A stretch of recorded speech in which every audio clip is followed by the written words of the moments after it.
Chalo. So let me just tell you that this assignment, the assignment number 3, will determine your sections. The better that this edit looks, the better your sections would be. A better section would mean a better access to the mentors, being in the immediate line for placements, and also a chance to get into our agency directly. The boring edit.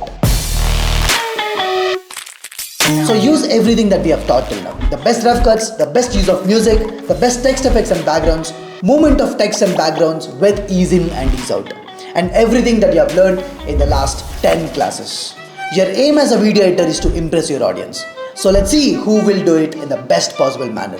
Obviously, there's nothing wrong, there's nothing right in video editing. It's just how creative that you can get while editing this video, right?